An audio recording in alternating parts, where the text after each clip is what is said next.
万華鏡車輪眼 You have to be able to act without ego. That is to say, without choice, without deliberation.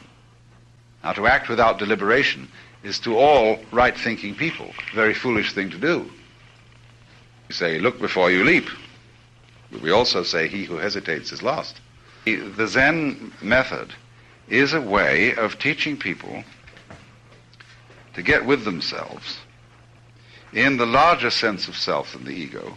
Shall I say, to have faith in yourself in that larger sense. If your brain and your nervous system is a most fabulous computer, which you had no hand whatever in constructing from the standpoint of conscious ego, but we're all brought up not to trust yourself. And therefore, for us, brought up in that way, it's a very dangerous thing to trust yourself too rashly. And therefore, to learn how to do it, we have to learn in protected circumstances. So the Zen school provides protected circumstances in which we can behave in unexpected ways, or we can try out spontaneous behavior. So in the same way, the realization of something other makes possible the realization of what you call you. So you can't know what you mean by you unless there is the experience of the other. Then you suddenly see, therefore, self and other, and all that that implies, what you will and what you don't will, what you want and what you don't want, these are all going together. So the same thing happens in this state of consciousness. What you ordinarily felt was pushing the world around. Was it pulling you? What you ordinarily felt as the world pushing you around is you pulling it. Only you always suppress one side of the awareness. Zen practice leads to bringing about that awareness of polarity between the organism and the environment. But getting round the problem, the false problem of how do I get rid of myself? How do I transform myself when the I which I believe myself to be has no power to transform anything because it's a social convention and an abstraction? So to wake people up to look at that requires, among other things, interior silence. Now, I've said some of this to you before, or said it to some of you before, but it cannot be stressed too often. The Chinese sage, who was a Taoist, Zhuangzi, said once, the perfect man employs his mind as a mirror. It grasps nothing, it refuses nothing, it receives but does not keep. And this attitude in Zen Buddhism is called mushin, which in Japanese means no mind. We would say mindlessness or thoughtlessness, except that those words in our cultural context have a pejorative sense. To say that someone is thoughtless is to say that he's inconsiderate or moronic. But in the Chinese sense of the term thoughtless, it means having a mirror-like mind. There's a verse which says, the wild geese do not intend to cast their image. The water has no mind to retain their reflection. The same is sometimes said of the relationship of the moon to the water. Now this no mind means really mental silence in the sense that the mind is highly alert and highly aware, but without talking to itself. When it hears, it doesn't think bird. It doesn't think song. It doesn't think music. It just thinks. And so that means the absence of chattering to yourself constantly inside your head.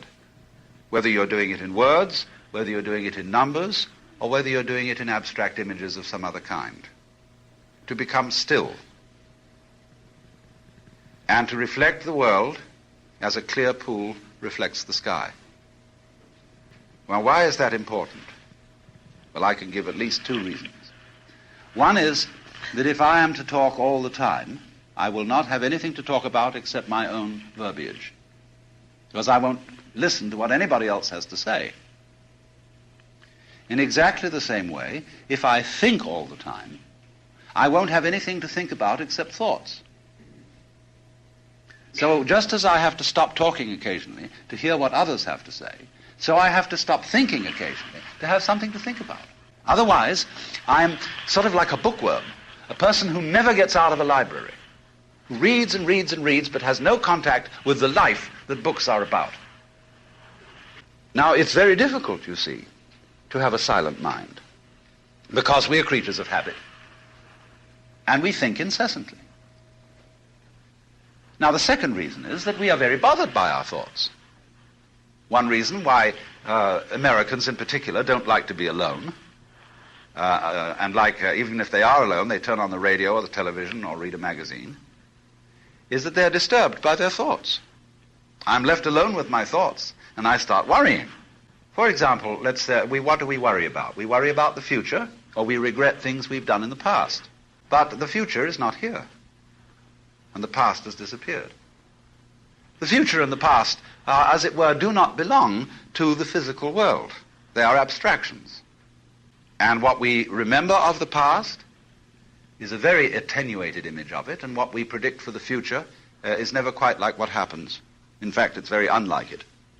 Well, so in thinking of our past as these rather attenuated, dried out memories, we always seem to have had a life of deprived richness. And therefore, as the more we identify the succession of our days with these abstractions, the more we feel that, well, there's something we're missing. And so in the same way, if you think that what you need is more time, then you panic about the future. You want more future. And you say of something which is no good, it has no future. But what you should say, it has no present. Because when you see you have a silent mind, you're not thinking about the future. You're not thinking about the past. You are experiencing the present in a very complete way. You are not stopping to analyze each detail. You couldn't possibly ever do that. But you are getting all the details without focusing on certain details which exclude your apprehension of the whole. And so you're beginning to live a rich life and a real life that is completely here and now. We are saying that if you do not know completely how to live in the present, you have no use for plans for the future, because you will never be able to enjoy those plans when they mature, because you won't be there. You'll be thinking about some other future. But what's the point? And in the same way, there is no purpose in the intellectual life unless you are fully aware of that which the intellectual life is about. That is to say, present, vivid, real life. You know, like, is the meaning of life just to find out what the meaning of life is? But that's what happens. And one of the things that is explored in the meditations, the disciplines of Zen people and other types of Eastern philosophy, is the exploration of power. We've been into this a little. Would you really like to control everything? Supposing you could. And every wise person, of course, comes to the conclusion that that's not what they want. Because if you controlled everything, there would be no surprises. But we are, at present, you see, dangerously living into an era of our civilization in which we are over-controlled. Now, here comes the problem, though, is how do you make your mind still?